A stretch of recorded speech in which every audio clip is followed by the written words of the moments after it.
Kamusta Capricorn? Welcome to Like a Tarot. Alamin natin kung ano ang energy na para sa iyo. Unahin muna natin itong mystical cards. Mamaya alamin natin kung ano ang energy mo, ang energy ng person mo, ang energy ng relationship. Kukuha ko ng additional cards at sa uli ay charms.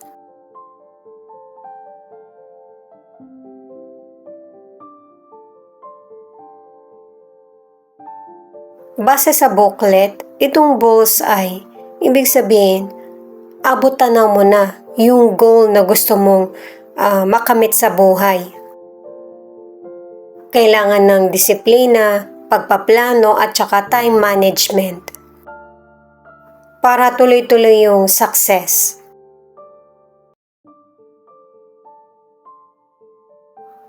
Itong card naman na ito na motivation, magkaroon ka ng personal list para mas lalong lumakas yung loob mo at saka makapag-focus sa mga goals mo sa buhay. Magtiwala sa abilidad at huwag mag-give up.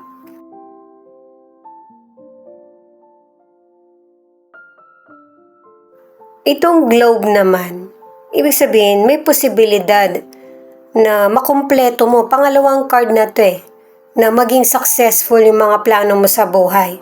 At saka ang ilan sa inyo magta-travel ka. O kaya meron kang kausap online. Itong boundaries, matuto ka rin na tumanggi.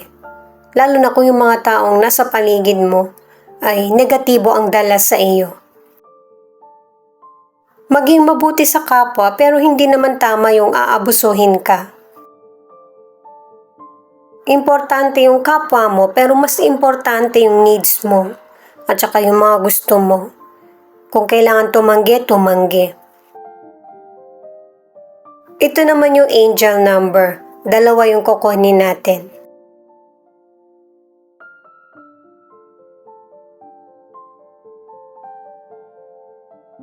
900. Substantial change is coming your way. Angel 900 meaning brings about a calming effect. Agree to its vibrancy. Merong masaganang pagbabago sa buhay mo kaya kung ano yung goals mo, ipagpatuloy mo lang. Magdasal ka kay God para mas lalo kang mag-guide. Tignan mo din yung safety mo, hindi yung puro para na lang sa kapakanan ng iba. Matutong tumanggi. 222. Remember to embrace balance in your choices.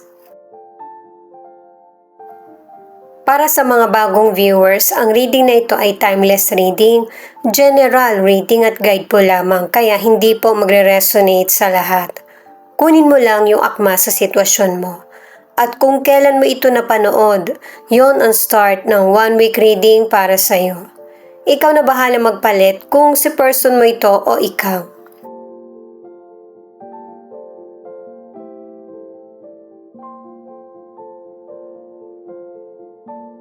Ace of Cups, the World, at 4 of Swords. Ito yung cards mo na marami kang gustong gawin sa buhay mo. Yung mga bagay na matagal mo ng pangarap. Ang ilan sa inyo nakapag-abroad ka na, ang iba, mas pinili mo yung mga bagay na gusto mo o yung taong mahal mo. Pero katulad ng sinabi ng mystical cards, kailangan ng boundaries, yung balanse. Kasi kahit natamo mo na yung mga bagay na gusto mo, ibinigay na ng universe, ito yung nagdudulot ng stress sa iyo or kapaguran.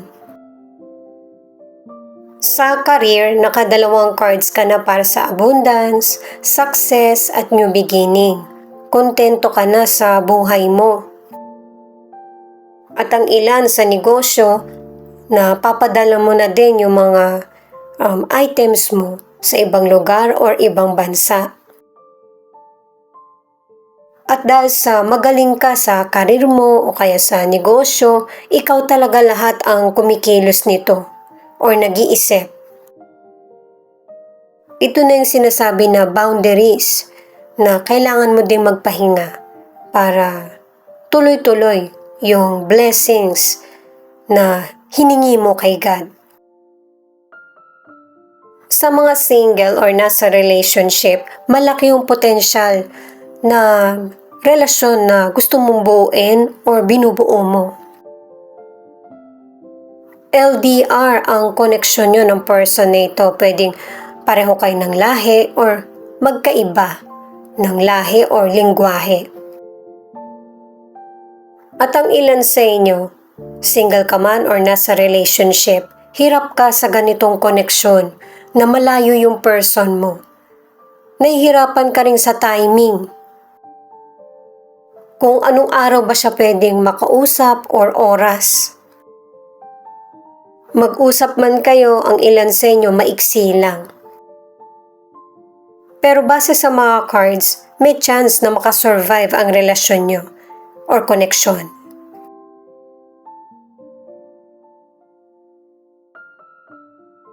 Ito yung cards ng person mo. 10 of Pentacles, Page of Cups, at 3 of Cups. Ang person mo, iniisip niya yung future niya at saka yung future ng family. Gusto niyang yumaman at saka yung maibigay yung pangangailangan ng mga taong mahalaga sa kanya. Mangyayari ito na magampanan niya yung mga obligasyon niya pero hindi naman ganun kayaman. Pero isi-celebrate pa rin niya. Kumbaga matutuwa pa rin siya. Thankful ba sa mga blessings. Sa financial, merong increase at saka merong financial abundance. Isi-celebrate mo ito. Lalo na't ang ilan sa inyo, yung financial na meron ka ay inilalagay mo sa alam mong masyayabong. Yung iba sa inyo may financial planning o kaya investment. Para sa mga single, sa cards mo, pinapakita yung soulmate. Dito sa cards ng person mo, ay gusto niya nang mag-settle down. Gusto niya ng pangmatagalan na relasyon at saka romantic itong person na ito. Nakadalawang cards na para sa celebration, engagement, or kasal. Sa mga nasa relationship naman, ang ilan sa inyo, magtatagal ang relasyon nyo ng person mo at saka mas lalong magiging committed. Magpapakasal na kayo o kaya magkakaroon na kayo ng baby. At ang ilan naman, yung person mo, patuloy pa rin na romantic sa iyo. Marami kayong isi-celebrate together. Hindi lang kayong dalawa, kundi kasama na din yung buong family. Mukha kasing yung person mo, marami siyang kaibigan or kakilala. Kaya meron kayong mga parties na aatenan or dadaluhan. At para sa ilang single, kung meron kang person na nagugustuhan, sabihin mo. Kasi yung person na nagugustuhan mo, hindi rin naman siya vocal sa feelings niya. 2 of Cups, the High Priestess at 10 of Cups. Ito yung cards para sa relationship. Itong cards na ito ang nagsasabi na magiging successful ang relasyon nyo ng person mo o relasyon mo sa kapwa mo. At saka sa past, present at future, pinakita na yung soulmate. Malapit lang itong person na ito lalo na sa mga single, kaya lang hindi mo nararamdaman. At pinipili ng ilan sa inyo na maging single na lang. Pero meron talagang swerteng darating sa buhay mo. Kahit na nakaset na yung isip mo sa mga gusto mong gawin, babaguhin pa rin ng universe para mapunta sa iyo kung ano yung nakalaan. Sa kalusugan, kung meron kang pagbabagong nararamdaman, may health issues ka, nakadalawang cards ka na magkakaroon ng improvement yung health mo. Kaya huwag mong baliwalain yung kalusugan mo. At saka nakadalawang cards ka na para sa pregnancy. Ang ilan sa inyo may posibilidad na maging kambal pa yung anak mo. Ang ilang single, meron ka nang naramdaman na spark dun sa potential person, pero binabaliwala mo ito. Hindi rin kayo masyadong nagkakausap ng person na ito or hindi kayo magkasundo. Pero nasa kanya yung hinahanap mo, yung katangian ng pang long-term na relasyon. Ang ilan na nasa relationship, hindi na mapipigilan kung ano yung totoong feelings nyo ng person mo. Naka-4 na cards ka na para sa kasalan, engagement, at saka 2 cards na kontento ka na sa buhay mo. Ang ilan sa inyo okay naman yung relationship nyo pero hindi pa rin maiwasan na magkaroon ng tampuhan. Pero magkakaayos pa rin kayo. Itong additional card na Ace of Swords, pinapahiwatig nito na panatilihin na maging consistent ka sa mga gusto mo. At hindi mo na kailangan alalahanin pa kung ano yung magiging resulta kasi lahat naman yan ay maisasaayos.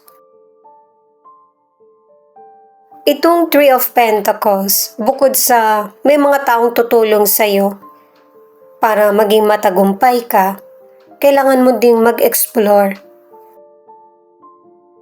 Marami pang darating at may matutuklasan ka pa kung gaano kaganda yung buhay mo. Ito na yung last card. 7 of Swords, na sinasabing wag mong sayangin yung oras mo sa kakaisip lang o sa milagrong darating. Dahil yung mga katanungan sa isip mo or sa situation ay alam na alam mo kung ano yung magiging sagot. Kailangan mong mag-pay attention sa nangyayaring sitwasyon sa buhay mo. At kung pakiramdam mo, ito na yung tamang panahon, ito na yun. Tama naman yung direksyon na tinatahak mo eh. Kaya isipin mo kung ano yung gusto mo sa buhay. Thank you nga pala sa mga nag-like, share, comment, and subscribe. Ingat po kayo palagi saan man kayo naroon.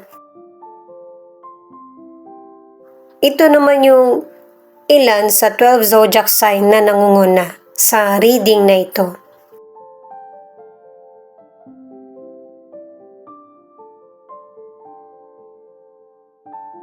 Scorpio, Aquarius, Leo, Cancer, Virgo, at Gemini. Ito naman yung ilang letters na posibleng andito yung pangalan ng person na nasa isip mo or person mo.